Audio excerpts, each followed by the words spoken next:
Hello students, let's read the question. Column 1 contains vector diagram of three vectors A, B and C. Column 2 contains vector equations, match them. Okay. So हमें यहाँ पे vector diagram दे रखे हैं, तो हमें बताना है कि इनकी वेक्टर इक्वेशंस किससे मैच हो रही है. ठीक है, अब आपको पता होनी चाहिए कि हमारा एक ट्रायंगल लॉ ऑफ एडिशन से हम जब रिजल्टेंट निकालते हैं, मान लो ये हमारा एक वेक्टर ए है, ठीक है, और ये ऐसे वेक्टर बी जा रहा है, तो जो रिजल्टेंट होता है इसके टेल से हमारा यहाँ पे इसको ऐसे मैच कर दे तो ये हमारा रिजल्टेंट आ जाता है.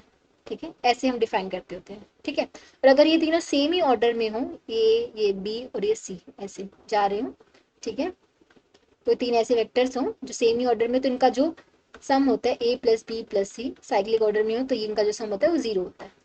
ठीक है, तो अब यहाँ पे देखो, पहले हम देख सकते हैं तीनों एक साइक्लिक ऑर्डर में A plus B plus C, तो इसकी जो इक्वेशन आएगी वो क्या आएगी, A plus B plus C equals to zero. ठीक है, अदरवाइज इसको हम वैसे भी देख सकते हैं, देखो ए ऐसे जा रहा है, बी ऐसे जा रहा है, तो अगर इसका जो रिजल्टेंट होगा वो कुछ ऐसे आएगा. ठीक है, मतलब ए प्लस बी का जो रिजल्टेंट होगा वो इस डायरेक्शन में होगा. अब सी की डायरेक्शन हमें ऐसे दे रखी है इस डायग्राम में, मतलब ए प्लस बी का रिजल्टेंट माइनस सी के इक्वल होना चाहिए, है ना. सी की डायरेक्शन ऐसे है तो ए प्लस बी का रिजल्टेंट माइनस सी के इक्वल होना चाहिए, तो इस इक्वेशन को रीअरेंज करके ऐसे भी ले सकते हैं, A plus B plus C equals to zero. तो इससे भी ये इक्वेशन आएगी. तो जो फर्स्ट वाला हमारा किससे मैच कर रहा है, A plus B plus C equals to zero, या फिर A plus B equals to minus C, मतलब ये आर से मैच कर रहे हैं. ठीक है, one is matching with are.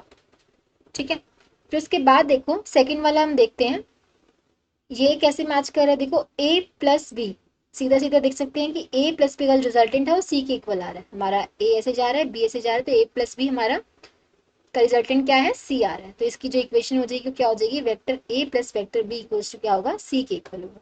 तो ये हमारा मैच करेगा s से.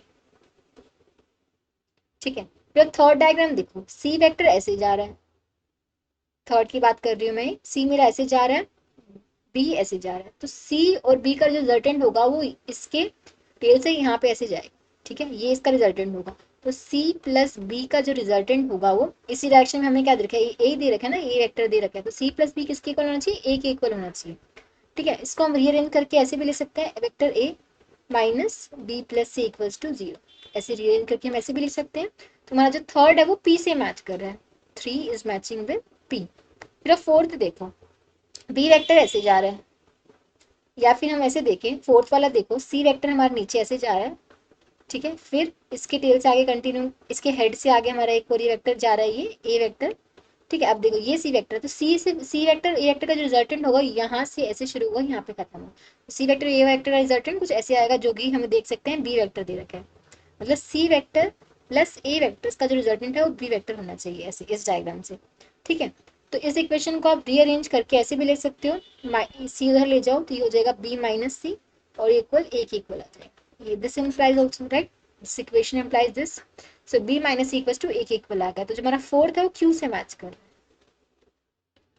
ठीक है, तो हम देख सकते हैं कि फर्स्ट हमारा आर से मैच कर रहा था, सेकंड हमारा एस से, थर्ड पी से एंड फोर्थ क्यू से. तो it's matching with option C. So option C is the correct answer. I hope आप सबको समझ आया होगा. Thank you so much.